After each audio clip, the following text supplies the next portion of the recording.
What's up guys, and welcome back to On the Brick with Jedi June. And this week I will in fact be showing off Jedi Bob, just as Chars and many of you guessed. However, one of you said that these riddles were a little too easy and I should make them harder. When I do that, sometimes y'all don't even try to guess, so I'm gonna put it at the front of the video this time just to see. Because next week with our new tattoos, we'll be going on a bit of a spirit journey to discover ourselves and become a fully fledged Jedi Knight.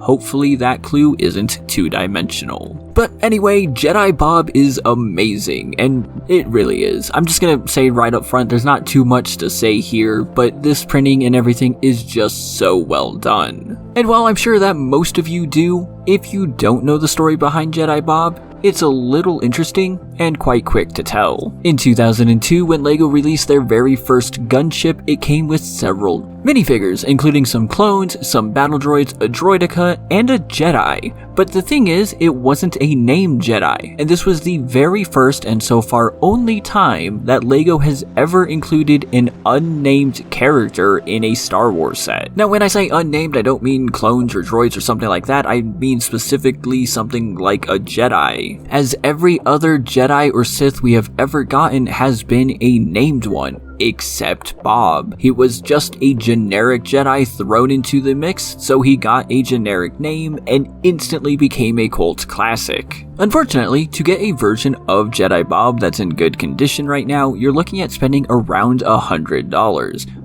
But thankfully, Forest Moon Bricks came out with this custom version as an homage to the original character, and honestly, it is great. This is just like if we took that original version and upgraded him to 2022. And yes, I do recognize that it's because it's been 20 years. Forest Moon basically just took what was there and made it better. The original yellow color of the minifigures has now been changed to a flesh tone, but he also kept the same color and style for the tunic, just upgraded it to make it look a little nicer. You can see here that it does look like it has several layers, and in person it almost has like a flat silver shine to it, almost as if you're supposed to be looking at something really special here. The belt also got an upgrade with an extensive amount of details on it without going overboard. This just looks like a really nice Jedi belt, really completing what was just a few lines in the original minifigure. One huge difference between the two is that on the original Jedi Bob, there is no printing on the legs, but of course here on the custom version there is.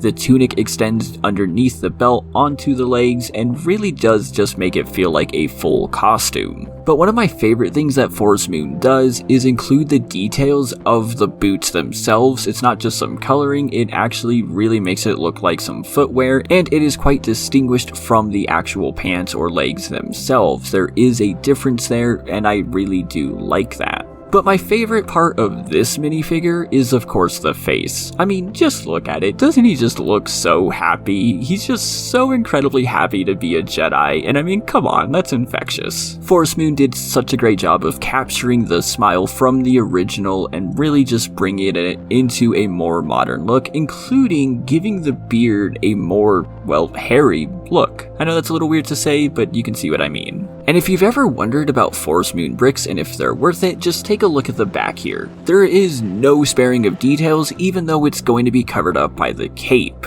Even on something like the belt, there are some pouches back here and more details that really didn't need to be, but they are there because they don't skimp out on anything. There are no misalignments with any of the print quality, there's no smudging or anything, it is really just that good. And the best part is, it is significantly cheaper than getting the original. So if you're wanting to get a Jedi Bob and you're okay not necessarily having the original, this is a great alternative. It only costs £20 or about $25 US.